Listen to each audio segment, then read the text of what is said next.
tell this story? Everybody? I'm crying out loud. Yes! Alcon, you're gonna play several characters within this story. This is the role of a lifetime. You're starting off as Rob Benedict. Oh, mamma mia, roba bene.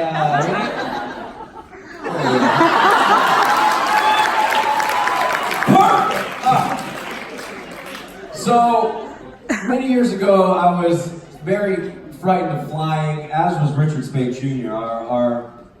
The culmination of our fear on a plane would always end up in the two of us sitting next to each other, him in the window or me in the window, and every bit of turbulence, us both going, oh, let's open the window and see what's on the wing. Like, did the engine fall off? Like, it was so uncomfortable. Wait. Did you guys think you guys were like scientists that like you'd look out the window and be like, oh yeah, we got a quick wind coming in here, it's making the flappy flap to the flap, and I feel real good put on this one, you know?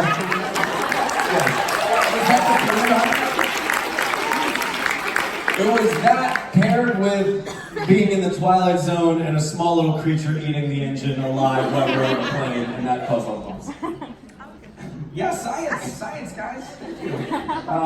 And so Rich and I would fly, and we'd be scared together, and we'd sweat together, and then we'd get to a place together, and then we'd drink together to get over it together. And it was fantastic for a while, until I went to Australia. For a while. I went to Australia, and I just had enough of sitting next to this scared guy, and I saw good old Roberto, Mr. Confident Flyer, as he likes to say, he's scared of everything else in the world but flying, you know? So we have a flight from Sydney to Melbourne in Australia. You do 2 conventions, 2 days. You travel after the first night into the next one. So it's like 10 p.m., we're running to a plane. It's 2 seats, 4 seats, 2 seats, like that type of deal. So Robbie's in there, and Rich is in front of me walking to the plane, and he goes and takes a whole row by himself. There's nobody on the plane, it's super empty. He sits down in the middle seat of the middle section. Rob's there, seat next to him, like, I'm gonna fly with the not scared guy tonight, and I'm gonna change my life. Plop down next to Rob, we start chit-chatting, and Qantas gives us like... Yeah, the band's going really good, actually. Yeah. It's all show. Did you ask, what's your band called again? Which one? Oh, wow. Touché, motherfucker. Wow. I'm gonna change this story and go sit with Richard now. Robbie and I are hitting it off, and I'm feeling super confident, and we line up on the runway, and Rich is back there, and I look back, and Richard is sitting in a seat back here, literally snoring loud enough that the rest of the people on the plane, it was just the whole crew and all the actors are looking back and going, Jesus, is he like okay? Like this little dangle dangle in his throat. And just, you hear it flopping around everywhere. You're like, Rich, you're gonna suffocate. It's gonna close on. I was worried about the guy for a second. Then I thought, I don't really care because I'm not sitting next to the scared guy. It's great. It's fine. Dude, pilot goes, we're next for takeoff.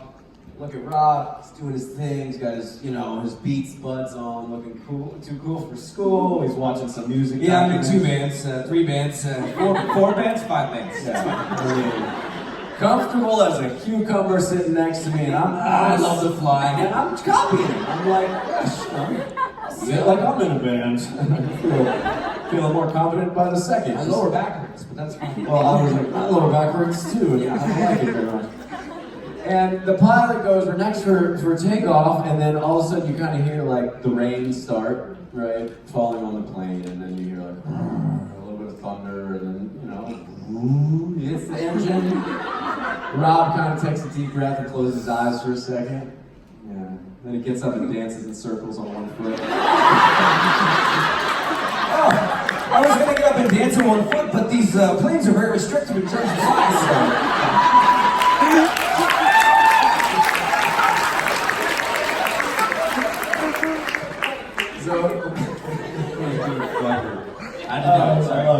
And so the pilot, he hits the throttle, Rob closes his eyes, big smile on his face. I'm literally looking at him out of the corner of my eye. Not to be weird, he probably feels like I'm a fan, like, is this guy watching me? Yes, indeed.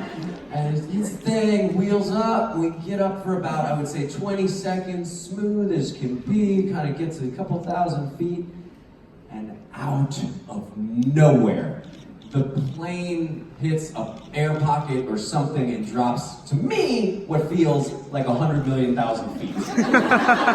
And like, the seatbelt was on but loose because I'm a rebel and I don't listen to the people that tell me to tighten it up. Yeah, suck at safety. It's like, and the plane drops and I'm like, oh, okay! And at that moment, like, all the liquid that could come out of your face came out of my face and other places. And I'm like, and the engines went, whoa. And I was waiting for impact. I grabbed the side of the seat and I was like, I'm screaming in my head, not out loud. Like that, blood pressure, and then here comes the drink cart. Sorry, you're like, take the car, the drink cart. The drink cart goes, and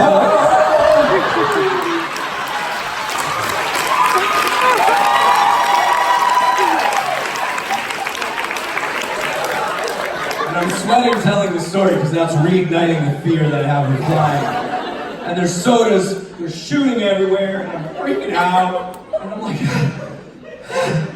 I'm doing this. I'm trying to catch my breath because I 100% thought we were gonna have impact. It was a mayday. All BS aside, like I thought like it was a big enough drop where it didn't stop for a minute. And I was like, okay, and then it leveled out. And you just have that moment. I'm like, oh, thank goodness I'm sitting next to super confident flyer Rob.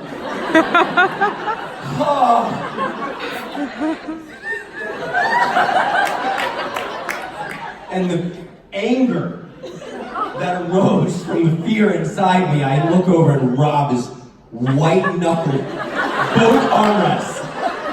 And I remember hearing an echo of a voice as the soda cart went by, going, I don't know. And I look over, and he's still saying it. I gotta be Rob for a second. Oh, I don't know.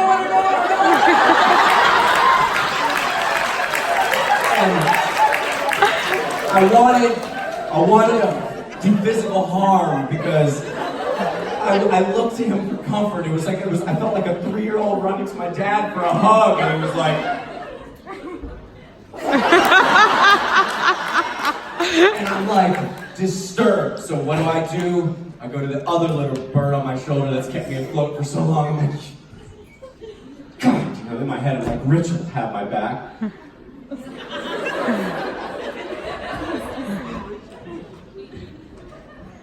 I look over to Rich.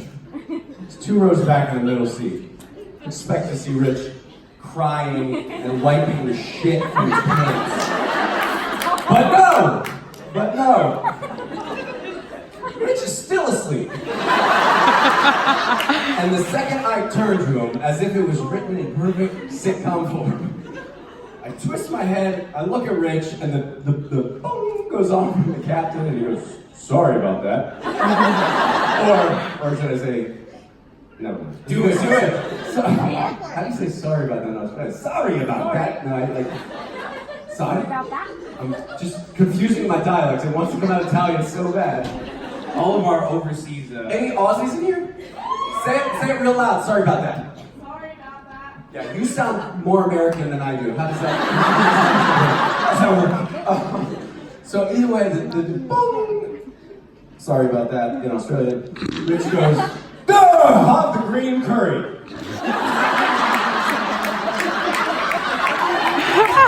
True story. His head flaps up, then his hair goes, and he goes, the green curry. And he must have been sleeping. The plane smelled like curry because I guess they were warming it up for like our meal or whatever, and his senses knew it. And so I look at Rich and I'm like, pissed off because he's sleeping. I want him to laugh because he just woke up and asked for green curry. And I couldn't even look at Rob because he was paled out. I don't know.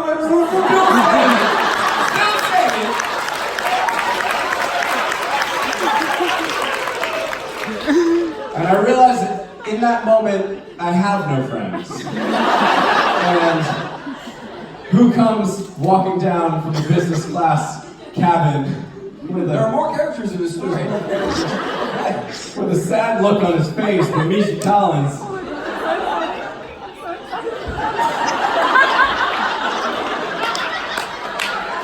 And Misha Collins looks like he was on top of the plane in a rainstorm.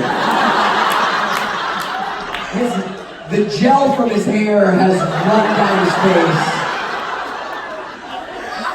His sport coat is like some poor, sad thing.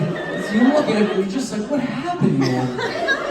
The short story of what happened to him is he had to pee real bad. Before we got on the plane, we had a couple of beers as we do. And so Misha is the guy he is who doesn't listen to anybody until you put a seatbelt on. They hit the gas on the thing. He was already in the bathroom.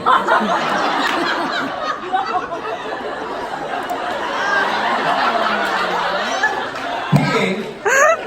And I wasn't in the bathroom with him, but the vision in my head is that Misha's peeing.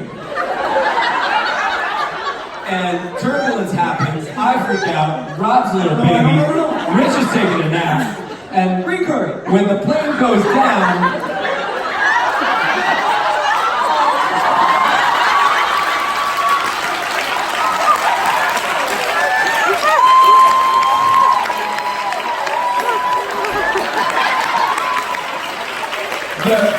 the 3 or 4 beers that he had emptied, they came up, and then the plane hit the gas, and then the wall of urine.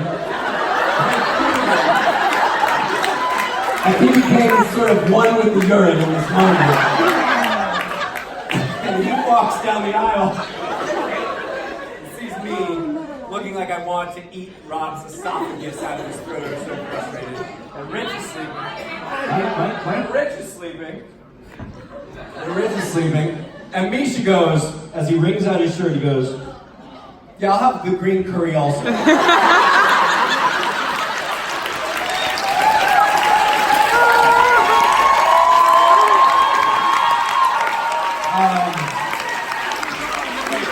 hold on. I'm gonna roll the credits, ready? Alcal. The card played by Alexander Comer. Alcal. The urine played by Alexander Comer. This is really good. Alcal, thanks for the assistance on that. I'm telling the story for 300 years now. And That's a lot of years. this was the most fun I've ever had telling it. So.